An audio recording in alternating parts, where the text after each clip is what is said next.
Hello and namaskar. Welcome to IIPA. I am Rakhee Bakshee.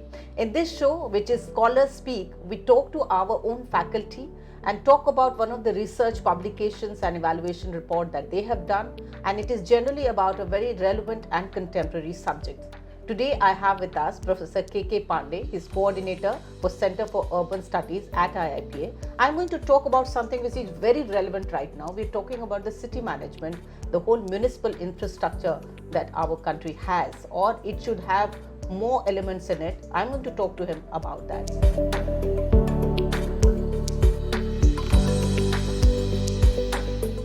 Professor Pandey, welcome to this show. We're talking about, in fact, very relevant subject. We in fact witnessing it sitting here in Delhi, that how our municipal infrastructure should be. In your report, you talk about municipal finance and all other elements related to it. So tell us more about that. Municipal finance, if we see in India, it is around 1% of GDP. South Africa has 7.4. Brazil has 6.4% of GDP, and the global average is 12.7. If we take municipal finance as a proxy to level of infrastructure, we need 4 to 12 time jump in the levels of our infrastructure. That is needed to make India a developed nation by 2047, which is the vision of our Honorable Prime Minister and Government of India. Last year's budget also specifically recognized the need of urban sector, and this year's budget also made certain provisions. So, when you're talking about budget, and through your research, you should tell us as to what are these different elements, the points, the stakeholders, and the integrity and convergence of which should come together to make it all good and easy, what we call ease of living for people finally. In fact, there are a number of stakeholders and people are in the center. So we have to involve people in the overall development of our cities and towns. That is why the Government of India is now giving focus on people-centric urban governance. So people is in the center. And to do that, we need proper schemes and programs which involve people and other stakeholders. So our central government's mission are trying to involve a large number of stakeholders with the objective to reach to the last man in the queue. What needs to be done? In fact, in your recent piece that you've written for a publication, you've talked about the city management. Especially we are seeing the rains have created havoc in a city like Delhi and around also. What are these measures that the authorities should take? Decentralization is the key. In the waste management, decentralized processing is important. And for that, segregation at source. So people have to segregate at their own living place. Then only it can be processed further. And this processing is leading to one area which is most important. The Honorable Prime Minister also mentioned Mission Life. He has started Mission Life, which intends to generate circular economy, which means one output is input for another product. So if we process waste, we lead to circular economy whose potential is not even 5% utilized in India. So it will mean a 20 time jump in the levels of employment, in the levels of income of households. So circular economy is going to be the key, which is going to focus on waste management. You've talked about certain other elements, as you were mentioning in your report on municipal finance. There are other elements. You're talking about credit investment and so many other elements also. I want to relate it to what is happening in the present scenario. By 2036, there are studies which show that $840 billion are needed for the urban infrastructure to upgrade the levels of urban infrastructure. Isn't that huge? That huge. If we have to become a developed nation, we have to try for that. And that's what I said, our gap is 1% of GDP and global average is 12.7. So huge gap. Consolidated budget of center, state and local if we take that, then the municipal share is 4.5. Whereas among developing countries, it is 20%. So we are spending much less. The total capital expenditure of municipal bodies in India is only 0.6% of GDP. There is a World Bank report 2022 on this. Whereas China's expenditure is 2.8% of GDP. We have only 0.6% capital expenditure, capex, for urban infrastructure.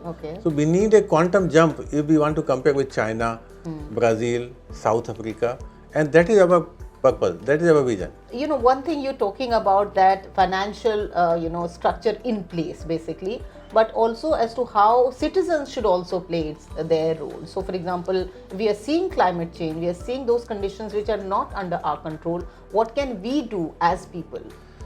74th Constitution Amendment Act has promoted decentralization. But that decentralization got stuck at town hall. It has come up to city. But below the town hall, decentralization has not yet done, has not been taken place.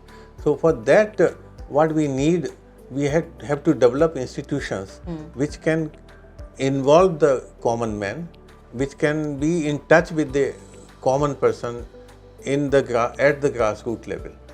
These in India we have only one example, that is local councils in Mizoram. In Aizawl city there are 80 local councils and 20 wards. And local councils are elected body. 1000 population elect 5 members, 1500 elect 7 members. And those members choose their chairperson and treasurer. And those local councils provide efficient, foolproof contact through public announcement system. Suppose gas has come, or ration has come, or there is forest fire in Mizoram. So they immediately request people to come, and people come for the collective support. So you basically suggesting there is a system in place which is very local, but which is very much foolproof, as you said, and which is very much in place. Which needs to be studied and replicated among other states. And you did that through your own visit there? Yes, I studied, and I still inquired just last week. The elections were held in 2020 during COVID. And they elect for 5 years. Last elections were held in 2015, then 2020. So these local councils also collect charges on solid waste. They also monitor that households segregate their solid waste. So I think what I understand from you, Professor Pandey, is that how civic authorities and how citizens should actually somewhere come together in terms of participating more in it together, and then exactly, and for that structure. There should be some institutional mechanism. Some elected body at grassroots level, like local council, which can be like a model to study and work on actually. And what would you say finally is that what could be our message here to the people? Because at one end we are looking at the budgetary support, the other level we are looking at some of the authorities, the systems in place, and then warriors on the ground. So the 3-level or 3-pronged structure. As I mentioned, there is huge gap in the urban infrastructure, and budgetary support alone cannot meet the requirement. We have to focus on extra budgetary resources, and those resources include corporate social responsibility, community contribution, and also the bonds, like municipal bonds. Only 28 cities have floated municipal bonds. But there's huge scope, and bonds can bring money for enhancement of urban infrastructure. So these are the extra budgetary resources which we have to include in our strategy through participatory funding. There are some examples in Madhya Pradesh, in Telangana, in Andhra, in Tamil Nadu. There are schemes 50-50, Janam Bhoomi, Namak Nami Thettam, etc., which involve people's contribution. which make 1 plus 1 11. Like for example, the road is to be constructed. So municipal budget has 10 rupee. So community also come up with 10 rupee. Okay, so it becomes 20. Yeah. 20. So it is done. That's a bhagidari system. Bhagidari system. Our Prime Minister also said Jan Bhagidari. Jan Bhagidari recently. So that Jan Bhagidari is something finally, I think I take that word from you, Professor Pandey. I think there is lots that we can learn from you, talking about the present situation that we have, which we are watching all across the country, but sitting in Delhi, of course, we are facing it a lot, because I just faced the traffic jam just now when I was coming here. But we will discuss all these things and much more in our coming up conversations and dialogues. But right now, that's it. Thank you for watching. Namaskar.